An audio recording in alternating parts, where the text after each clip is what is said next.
පොරොන්දු වෙච්ච විදිහටම අපි ආවා අලුත් අවුරුද්දේ අපේ ලංකාවේ දක්ෂ දරුවෙක් අපි හොයාගත්තා. ඉතින් ඒ දක්ෂ දරුවව හොයාගෙන අපේ වගවීම ප්‍රොජෙක්ට් එක ඇතුලේ අපි හිතුවා මෙයාට පොඩි තෑග්ගක් දෙන්න ඕනි කියලා. ඉතින් මේ අවුරුදු දවස් ටිකේ අපි ඔන්න එයාලගේ ගෙදරට අවුරුදු අරන් යන තමයි ලෑස්ති වෙන්නේ. අපි ඇවිල්ලා තියෙන්නේ සිංගයකට.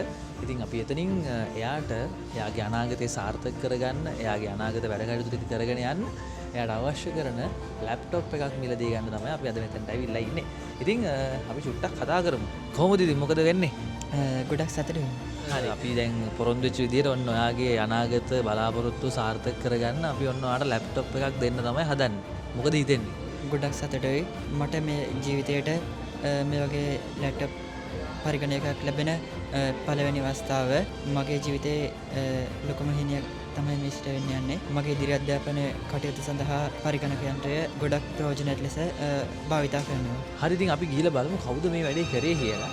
මේ මනීෂ මහත්මයා මොකද්ද මේ අද කරේ? සංක අපේ හාමුදුරුවෝ සම්බන්ධ කරලා ගාල්ලේ ඉඳන් දරුවෙක් ආවා අපේ ඔෆිස් එකට.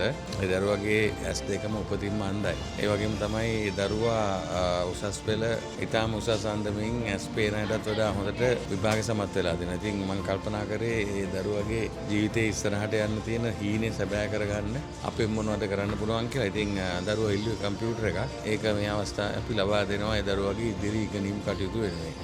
මනිස මහත්මයා සාමාන්‍යයෙන් මිනිස්සු දැන් අපි වාහනයක් එහෙම ගෙනහම අලුතෙන් ගියක් හදලා එහෙම Facebook එකේ දැම්මම කියනවනේ ඔය සල්ලි වලින් දුප්පත් අසරණ මිනිස්සුන්ට කන්න දුන්නා නම් ඉවරයි කියලා. මම දැන් ඒක දැන් ක්‍රියාවෙන් ඔප්පු කරමින් ඉන්නවා.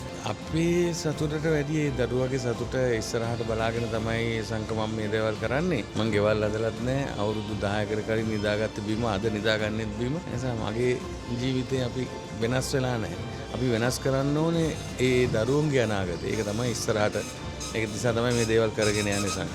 ඉතින් දැන් කෙනෙකුට හිතෙන්න පුළුවන් ඇයි මේවා වීඩියෝ කරලා අපි සෝෂල් මීඩියා දාන්නේ කියලා. අපි දැනගත්තෙත් මේක පත්තරේ. ඒතර මේක පත්තරෙන් දැකලා තමයි අපි මේක ගෙනල්ලා මෙතනට ගෙනල්ලා අපි මේ තෑගි මේක මේ දරුවට මේ කම්පියුටර් එක දීලා අපි මේ වැඩේ කරේ. ඒතකොට දැන් අපි මේක Facebook එකේ හරි අපි සෝෂල් මීඩියා එකේ දාන්නේ තව කෙනෙකුට මේක දකින්න මේ වගේ දෙයක් මේ වගේ දක්ෂයෝ මේ රටේ ඉන්නවා කියලා පෙන්වන්න ඕන නිසා. සංක අපේ කතාව ඔක්කොමලා දන්නවා. ඉතින් මට අවශ්‍ය කරන්නේ අපිව බලලා ඒකෙන් මොටිවේෂන් එකක් අරගෙන තවත් කෙනෙක් නැගිටින්න ඒ දරුවගේ හීන සැබෑ කරගන්න ඕනම කෙනෙකුට හීනයක් තියෙනවා. ඒ හීන සැබෑ කරගන්න තමයි අපි උදව් කරන්න ඕනේ. ඒක අවශ්‍ය මොහොතේදී අවශ්‍ය උදව්ව නැතුව උදව් කරනවා කියලා පෙන්නලා වැඩක් නැහැ. ඒ නිසා මේක අපේ හදවතින්ම කරන දෙයක්. ආශ්චර්යයක් අපේ අග්නි වගවීම සමාජ සත්කාරයත් එක්ක මේ කරන දෙයක්. මම පුංචි මිනිහෙක්. මං අනිත් ඔක්කොටම ආරාධනා කරනවා මේ වගේ වැඩසටහනක් තමයි කරන්න ඕන.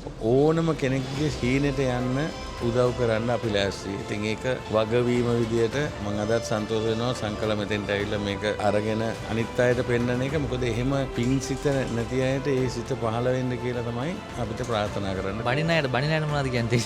බණින අයට සංක හැමදාම වගේ බැනපු දෙන්න. මම ෆයිට් කරන්නේ මගේ ජීවිතේ මං අදට වඩා හෙට යහපත් මිනිස්සෙක් වෙන්නේ කොහොමද කියලා. බයිනයි බණි අපි අපේ ගමනේ. හරි බොහොම ස්තුතියි. ඉතින් වගවීම ප්‍රොජෙක්ට් එකේ තවත් එක් අදියරක් මේ විදිහට අවසන් වෙනවා. ඉතින් ඔබටත් පුළුවන් අපිත් එක්ක සම්බන්ධ වෙන්න, අපිට කෝල් කරන්න, මැසේජ් කරන්න, කතා කරන්න. මොනවා හරි ගැටලු සහගත තැන් තියෙනවා නම් රටේ කවුරු හරි මේ වගේ දක්ෂයෝ ඉන්නවනම් අපිව දැනුවත් කරන්න. අපි ලෑස්ති යාලත් එක්ක එකතු වෙන්න. ගවින් එන්න දරුවෝ මෙතෙන්ද මෙන්න. මේක තමයි අපි ඔයාලට ගන්න යන්නේ මෙන්න කම්පියුටර් එක. හොඳේ.